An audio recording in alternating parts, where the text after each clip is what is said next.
This is last video of our end-to-end integration of reading file from S3 and writing to RDS using Lambda function with the concept of Lambda layers. And we have seen different videos how to read the file from S3 and how to print the data and how to use Lambda function to connect to Amazon RDS. This specific session is for doing it end to end. Integrating whatever we have done till now is what this session is all about. Now we have two Lambda functions, reading for S3 bucket and writing to RDS. We can assume one of the Lambda function and we can integrate both the code. Let me go to AWS Management Console. This is the Lambda function which we created in the earlier session. And in the next session, I used connect to RDS using Python. But for the first session, add the Lambda layer which you created in the earlier session. This is the read data from Amazon S3. Go to layers and add the layer of custom layer, and the layer is MySQL Lambda layer Python version 1. Add this layer. Now even this Lambda function has the capability to use MySQL modules. Open duplicate tab and copy the code from the other Lambda function. This is the function. Click on this function. Click on layers or click on the Lambda function and just copy this function code and add it into the other function. These are the modules which we need. Copy these modules and add it in the import statement section. Fine. Next thing is we need to create a connection and we need to create a query. Copy these things as well. Perfect. We will do after this. Fine. Next thing is our logic says create a cursor and rows. We don't need these hard coded rows. We already have the logic to read it from file. I'm going to use the same. Copy this, go to this particular Lambda function and just mention, in this case our rows are in results. Use the results. Perfect. Now we integrated the logic of reading file from S3, and in the lines we have the data. We use dictionary reader and we appended the row values to results, and we are going to use results in the execute menu. Now for this I am uploading employee data file. Let me show you the file which I am going to upload, and this I will make the record as 500 and 600. I will say 500 some Vizag and 600 from Hyderabad.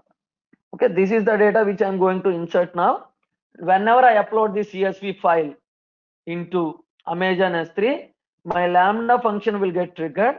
My Lambda function will get the bucket name, CSV file, CL file object, and it will read the lines.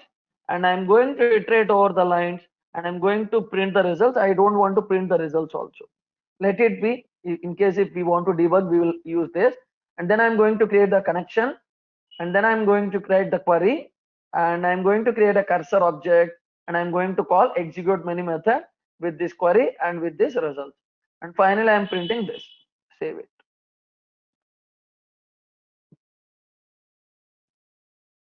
Perfect.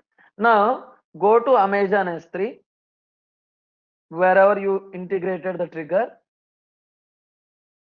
And for that S3 bucket, upload this file.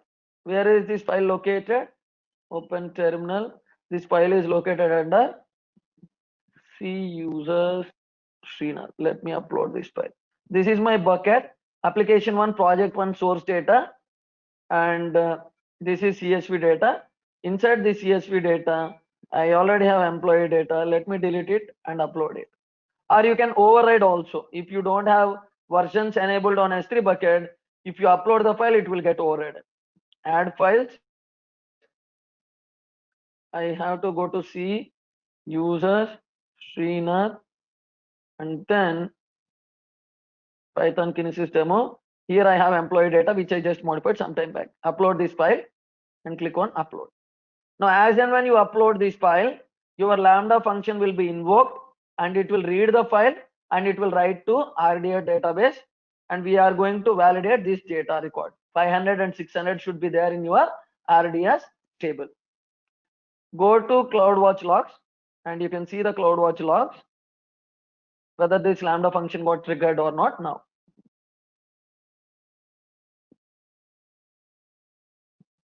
This is what we are doing. We uploaded a file as a user. We uploaded the file to S3 bucket, which will trigger the Lambda function. Lambda function will use the IAM execution rule and it will store it in Amazon RDS, and it will store the Lambda function logs in Amazon CloudWatch as well. We open the log groups.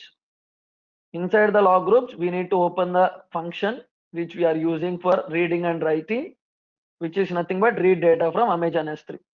This is the function. Click on this and we have to see the latest one. This is my latest trigger. Click on this log stream and log stream looks good, and 2 records inserted to employee table successfully. Those 2 records are employee ID 500, employee ID 600. Let us verify it in SQL Workbench. Connect it and execute the query. Perfect. We are able to see the records 500 and 600. That means we are able to load the file from Amazon S3 using Lambda function, and using Lambda function, we are writing the data to the RDS table. And I'm going to upload this Lambda function in my GitHub, or I'm going to upload the Lambda function GitHub link in YouTube video description, so that you can use this Lambda function to do it end to end on your machine. See, this is the final code. I'm going to upload this code in the YouTube description, or I'm going to give the GitHub link. Thanks everyone for watching this video.